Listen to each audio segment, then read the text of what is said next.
Take it away, Eric. All right, well, here we go. Hopefully, some of you know my internet sometimes does not work very well. It's already warning me that I've unstable internet, so I really hope that this goes as planned. I did put a little write-up together here this morning. Something I'm gonna, hopefully it'll, just gotta set up my computer here. So this morning I want to talk to you guys about humble. Humble means not proud or haughty, not arrogant or assertive. That's one definition. Second definition is reflecting, expressing in a spirit or defense, or submission, a humble apology.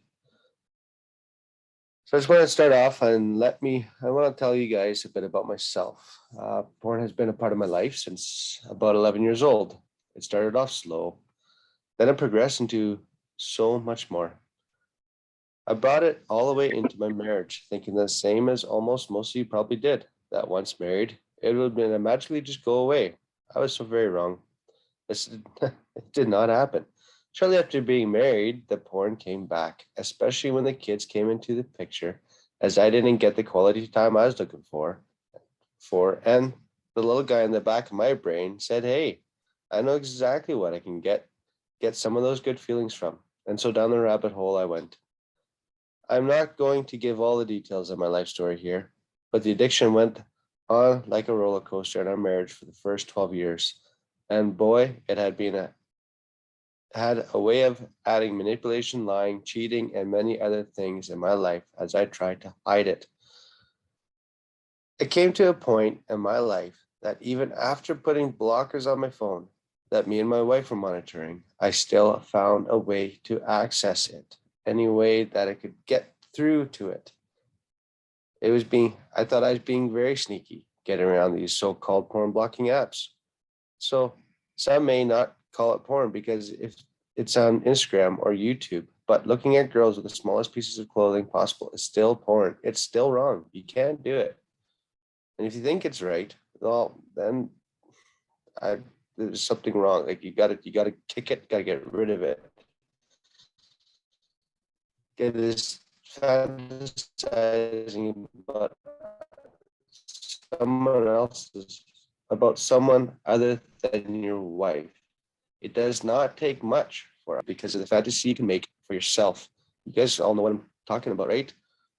One night, my wife's phone told her that I was using YouTube way more than I ever have. I thought I was clever. Nope. God had different plans for us. That was the last straw for her. She walked out the house that night of August 22nd, 2020. She was done. I ran her over for the last time with the garbage I was hooked on. I even tried to defend myself before she left. I did not try to say sorry, just tried defending myself, thinking that I was in the right. Well, not even close. That was a wrong thing to do. I found the help I needed by reaching out to some great men. One of them introduced me to this group of guys. From there, I was able to meet Dr. Dave and we're able to work through the issues in my life and in our marriage. If it was not for this group and Dr. Dave's help, me and my wife would never have made this marriage last. It was not easy whatsoever. It had changed the man I was. I had to change the man I was in order to be able to be with my wife again. This group has done this for me. You all may be wondering now why I read the meaning of humble at the beginning by now. I believe that with God's help, and you men here, I am able to be humble. God calls us to be humble on many parts of the Bible. 2 Chronicles 7:14 says, if my people who are called by my name humble themselves and pray and seek my face and turn from their wicked ways, then I will hear them from heaven and will forgive their sin and heal their land. Unreal. God will forgive our sin and heal our land. When we take that into the context of the time, we see that this referred to protecting land from drought or returning people in exile or slavery to the land that they had previously owned. In doing so, God was showing them that he was restoring them to the right relationship with him. Psalm 25, verse 9. He leads the humble in what is right and teaches the humble his way. God will teach us. So I kind of pulled this out and saying God will teach us his way. His way. We can't even fathom that. How is it that that even possible? How is that even possible? We may say, but God, when we humble ourselves to his teaching from his word, he can give us a little more insight. And Isaiah 66, verse 2. All these things my hand has made, and so all these things came to be, declares the Lord.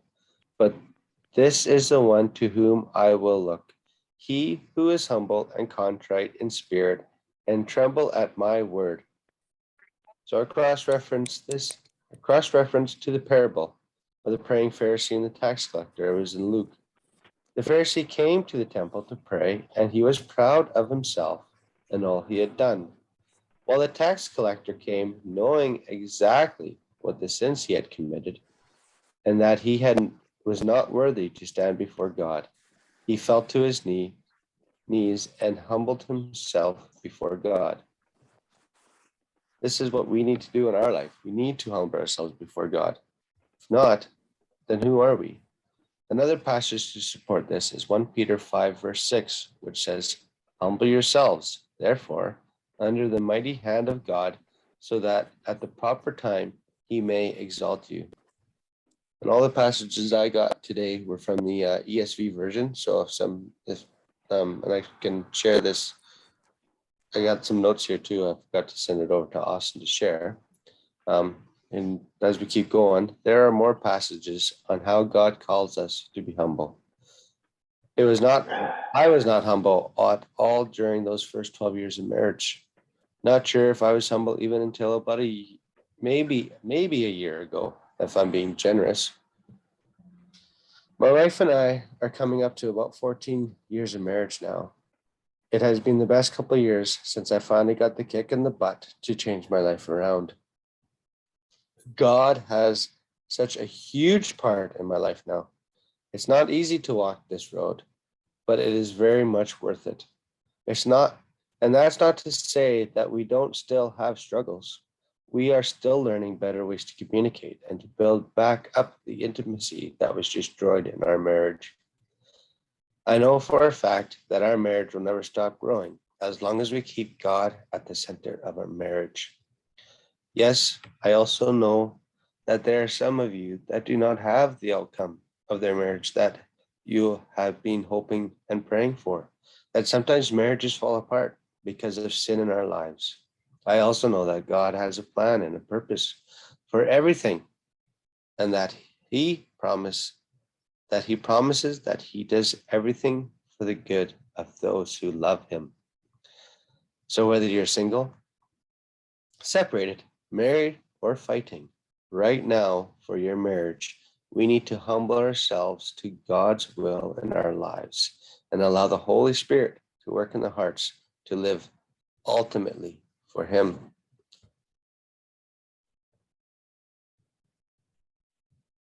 That's all I have in short